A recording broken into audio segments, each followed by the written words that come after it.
বিসিবির মূল দাবি একটাই, বাংলাদেশের সব ম্যাচ যেন ভারতে না হয়ে শ্রীলঙ্কাতে হয়। ক্রিকেট বিশ্বে আবারও বড়সড় বিতর্ক। 2026 সালের টি-20 বিশ্বকাপ নিয়ে এমন এক হুঁশিয়ারি এলো যা শুনে আইসিসি সহ ভারতীয় ক্রিকেট মহল চমকে উঠেছে। বাংলাদেশ ক্রিকেট বোর্ডের এক শীর্ষকর্তা স্পষ্ট জানিয়ে দিলেন, প্রয়োজন হলে বাংলাদেশ ম্যাচ খেলবে না, ওয়াক ওভার নিয়ে নেবে। কেন এমন করা অবস্থান? পুরো গল্পটা আজ বিস্তারিত জানবো।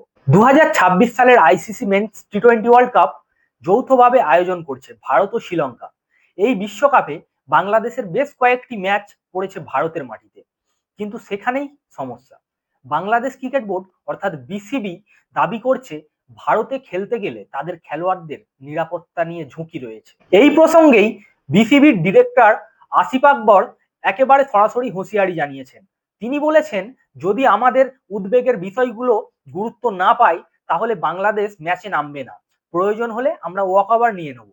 মানে পরিষ্কার জানা যাচ্ছে যে শুধু প্রতিবাদ নয়, দরকার হলে পুরো ম্যাচ ছেড়ে দিতে পারে বাংলাদেশ। বিসিবির মূল দাবি একটাই, বাংলাদেশের সব ম্যাচ যেন ভারতে না হয়ে শ্রীলঙ্কাতে হয়।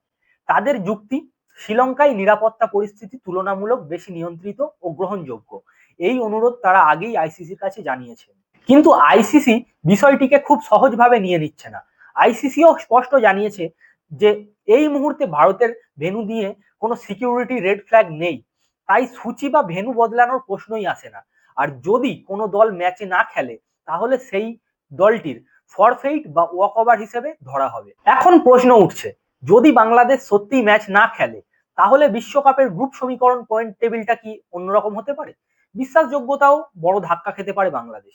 এটা শুধু বাংলাদেশের বনাম আইসিসি কোনো তর্কাতর্কি বা কিছু নয়, গোটা ক্রিকেট বিশ্বের জন্য একটা নজির কেড়েছে এই উদ্বেগটি। তাহলে কি মনে করেন আপনারা, বাংলাদেশ কি শেষ পর্যন্ত সত্যি ওয়াকওভার নিয়ে নেবে, নাকি শেষ মুহূর্তে সমাধানের রাস্তা বেরোবে? কমেন্টে আপনাদের মতামত জানাবেন। ভিডিওগুলো ভালো লাগলে লাইক করবেন এবং শেয়ার করুন। আর এমন ক্রিকেট বিশ্লেষণ পেতে চ্যানেলটি সাবস্ক্রাইব করতে ভুলবেন না। দেখা হবে পরের ভিডিওতে। নমস্কার।